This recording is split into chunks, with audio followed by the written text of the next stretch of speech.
Hello, if you're a woman going through divorce and you're interested in how kindness could help, even when there is a toxic personality involved, then this is the video for you. I'm Kerry Griffiths, and this is the Willow Brook Lifestyle Financial Planning YouTube channel. I'm a financial advisor who works exclusively with divorcing women, and I have the most amazing guest today, Tosh Brittan. She is the founder of the Divorce Goddess podcast, and she's a mindfulness coach, and she is just the most amazing, kind, light soul. And I am so pleased that you're here, Tosh. Welcome along. How are you, Tosh?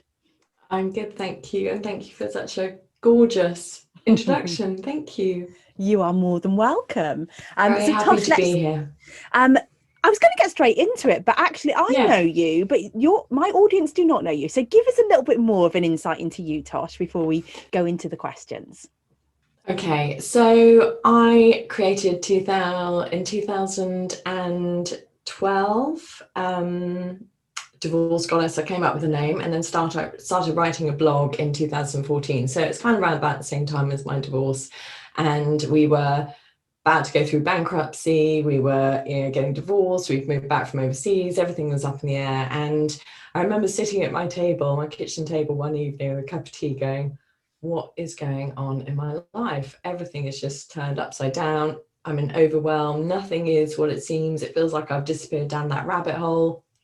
And I was like, well, why don't you just write about it and just see what happens? So I started writing a blog, and I got about 100,000 hits very quickly, got put on national TV, talking about kindness, divorce, mediation. And through this time, I realized that with everything sort of piling down on us and on me, that I needed to really start, A, looking after myself, and B, just being kind. And I just thought, why don't you just use your divorce as an experiment in kindness and just see where it takes you? And my parents have been divorced, and I love my parents, but they don't talk to each other after 30 years. So I'm like, I don't want this to be the same. So I'm going to give it a go, just see what happens. And then I created a podcast. I trained to be a mindfulness teacher.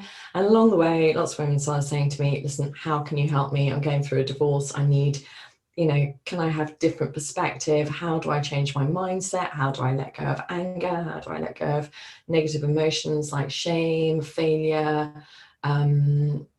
resentment?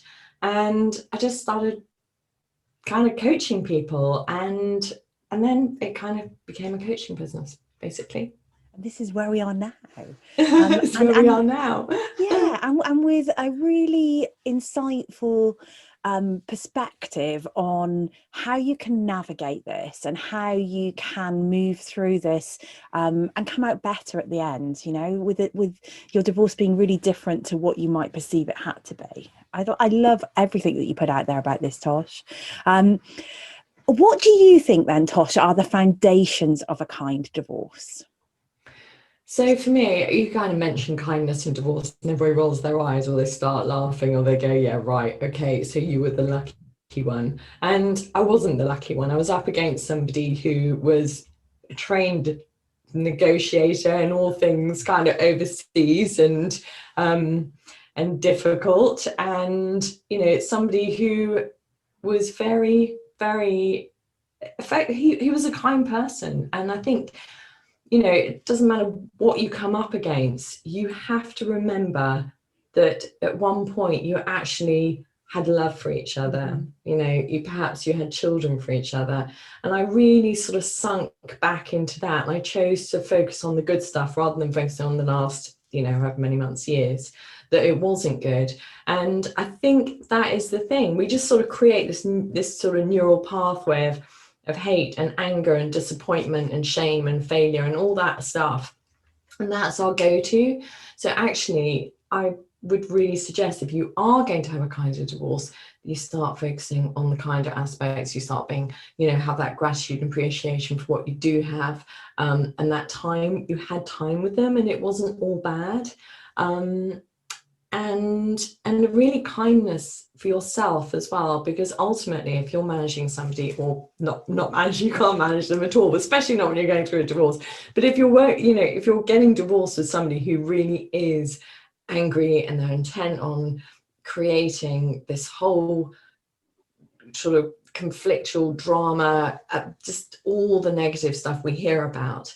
You can't do anything about that. You can't control them. And trying to sort of, and I hear people saying, oh, I'm going to go into court, and, and there are obviously times where you do go into court and it is quite right. But actually, there are a lot of them where you just think, actually, you can work it out yourselves. And being kind to yourself, getting yourself in a good place is how you can actually start becoming kinder in your divorce. It's about self-care, self-kindness. And when you're in a better place, rather than kind of all over the place in overwhelm, it's easier. So I would suggest that kinder divorce starts with yourself. I love that. I love that perspective. And I love that you've referenced that you didn't have this all happy clappy divorce, and it was all just going to be easy because he was just so easy to work with. And that's my next question really then. Where there is toxicity, where there are kind of those coercive, passive aggressive type relationships, do you think there is a way to keep those divorces kind?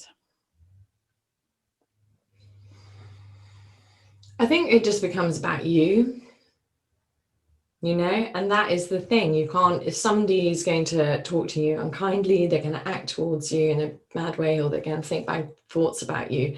You can either kind of jump into it. And I kind of, at the moment, I have a real beef about the word narcissist, because everybody's a narcissist these days. And I feel it's kind of lost a lot along the way. And I hear people saying they didn't do this and they're a narcissist, or they're not. And I just kind of like, really, it keeps us in that kind of energy of unkindness and meanness. And you don't need to be playing in that. If you kind of see it as like this, I call it my backyard theory, that, if you're always in their backyard and trying to fight them and like focusing, thinking about what they're saying, focusing on what they're doing, you're kind of hanging around in it.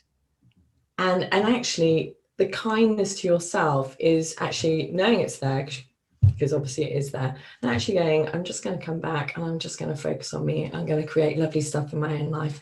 And I am going to own this.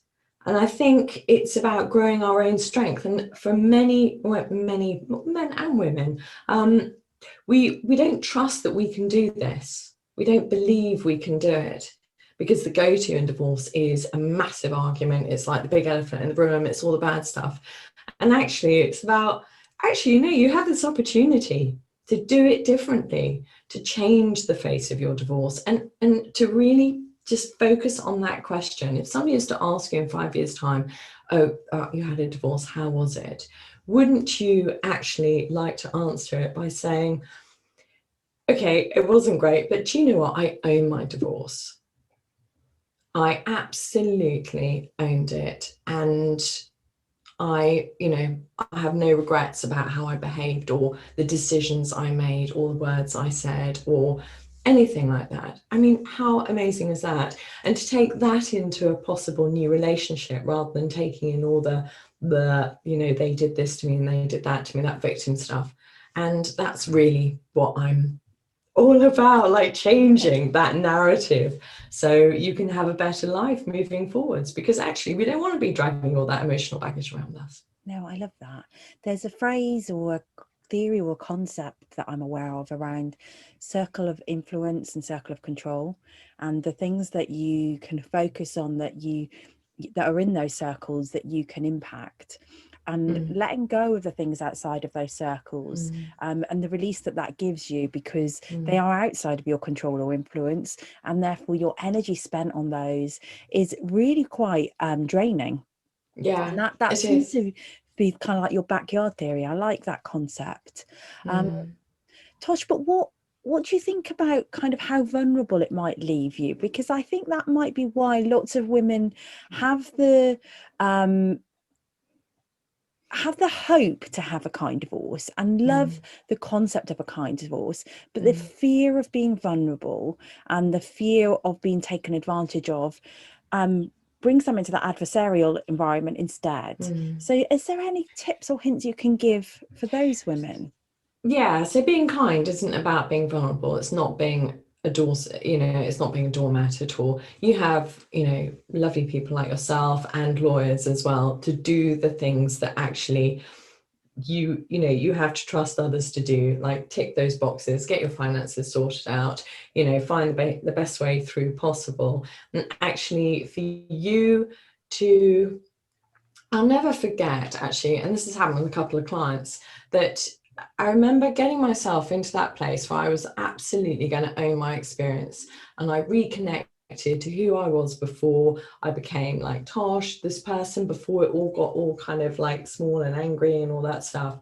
And this client said the same. She said, "Do you know what? I started exercising again. I started doing all the stuff I love to do." And I remember my ex seeing me and going, "Whoa," and thinking, "Oh, this is the girl I fell in love with."